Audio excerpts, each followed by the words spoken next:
Hola, cuánto gusto. Es para mí un honor poder saludarles en esta videoexposición de la Cátedra Microanálisis a cargo de mi muy estimado y respetado profesor, el doctor José González. Soy estudiante de la Universidad Bicentenaria de Aragua de Derecho del 11º trimestre. Mi nombre es Geraldine Escalona y esta es una exposición sobre los métodos, técnicas del microanálisis criminalístico. Para iniciar debemos entender que la criminalística en Venezuela ha evolucionado de una disciplina descriptiva a una ciencia de individualización absoluta. En el marco de nuestro Código Orgánico Procesal Penal, el experto ya no solo colecta indicios, debe garantizar su integridad mediante una cadena de custodia rigurosa y un análisis técnico capaz de resistir el escrutinio del juicio oral. ¿De qué vamos a hablar? En principio voy a comentarles del método cuantitativo. El microanálisis se centra hoy en día en evidencias microscópicas o trazas que exigen el auxilio de las ciencias exactas. Y es aquí donde la metrología forense juega un papel vital. Hablemos del método cuantitativo. Es el procedimiento sistemático, riguroso, que tiene como objetivo determinar la magnitud, proporción, volumen, peso o concentración de una evidencia física mediante el uso de instrumentos de medición calibrados y fórmulas matemáticas. ¿Pero en qué consiste el método cuantitativo en criminalística?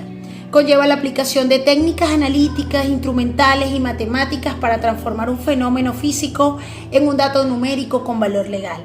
Así que este método se despliega en tres fases. La primera es el muestreo, la selección de una porción representativa de la evidencia, por ejemplo, una alícuota de sangre.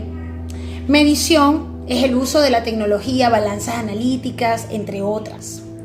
Y por supuesto el tratamiento estadístico, que es la aplicación de fórmulas para determinar el margen de error y la desviación estándar. ¿Qué persigue el método cuantitativo? Bueno, no solo busca un número, persigue seguridad jurídica. Hay que individualizar el aporte.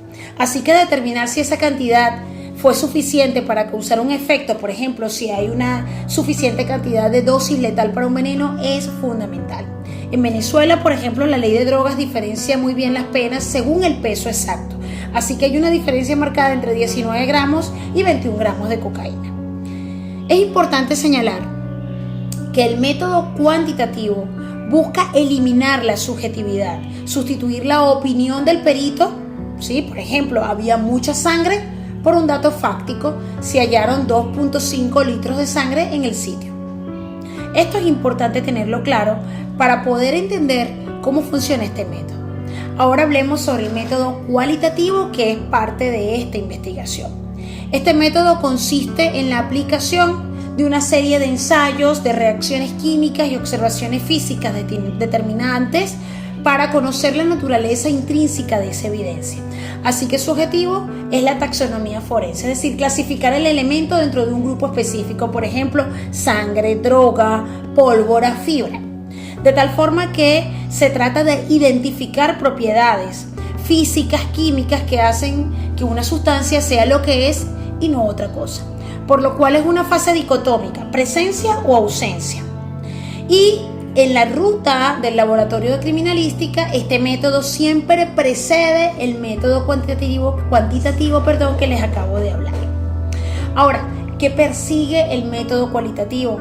Persigue también individualizar, pero por clases. Sus resultados arrojan la identificación de una sustancia, confirmar si un polvo blanco es cocaína o es bicarbonato de sodio, por ejemplo. También confirmar el origen biológico, determinar si un fluido es, por ejemplo, semen, saliva o sangre, y si es humana o es animal.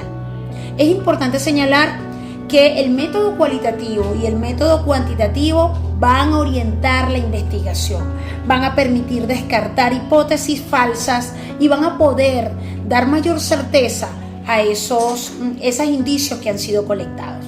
Hablemos entonces ahora de las técnicas de laboratorio y voy a comenzar con las técnicas o las pruebas de orientación.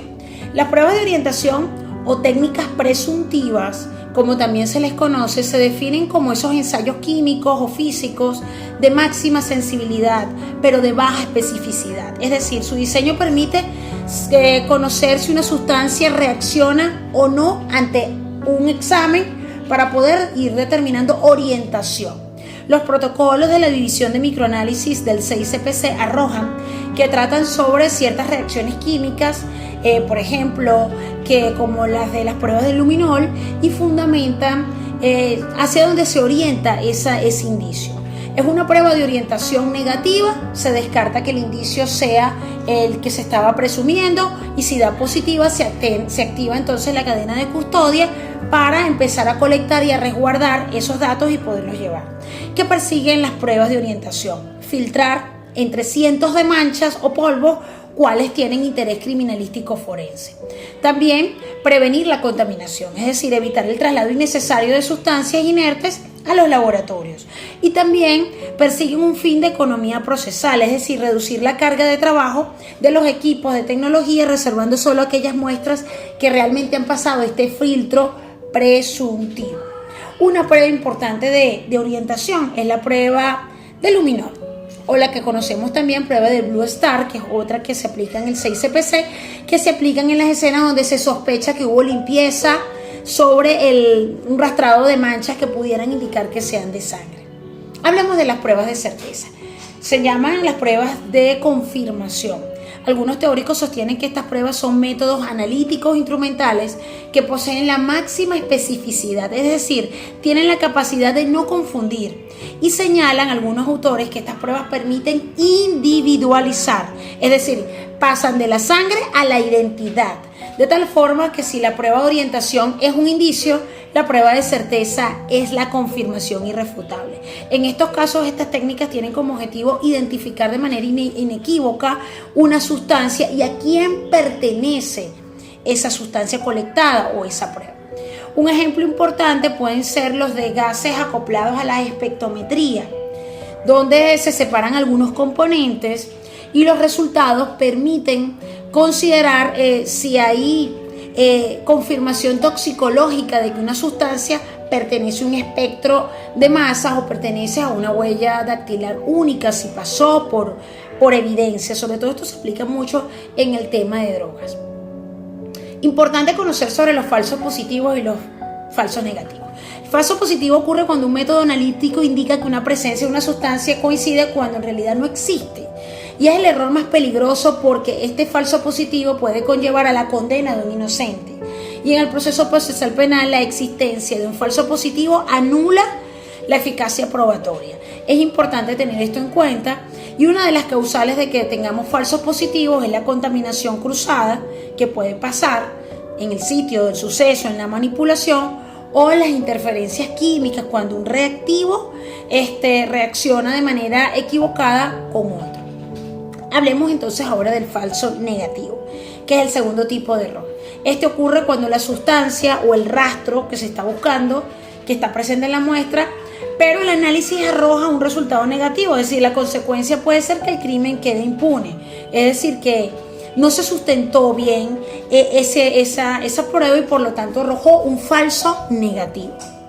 Hablemos importante que algunos elementos que pueden influir en esto es la cantidad de sustancias que se colectó, que tal vez el equipo no la pudo determinar, hubo degradación de la muestra biológica y entonces se dan resultados que finalmente eran negativos. Y para finalizar esta exposición, hablemos entonces del siguiente punto, que es el análisis de rastras balísticas, o también conocido como análisis de trazas balísticas. Es experticia físico-química que busca detectar e identificar residuos producidos por una carga propulsora a través de un disparo o de un cartucho, y que puede, por supuesto, repercutir en identificar los componentes metálicos que están presentes en esa expulsión del cañón, y por supuesto nos permite considerar a quién pertenece el arma, o si esa fue el arma que efectivamente causó el disparo. Las trazas de disparo modernas se caracterizan por una combinación inorgánica de 3 elementos específicos, lo que son plomo, bario y antimonio. Y en ese contexto, estas pruebas buscan determinar si en la traza están presentes las 3. Para concluir, la robustez de la investigación penal en Venezuela va a descansar en la integración de todo lo comentado en esta exposición. Gracias por tu atención, y está más decirle que es una materia sumamente interesante para los futuros abogados, mención criminalística.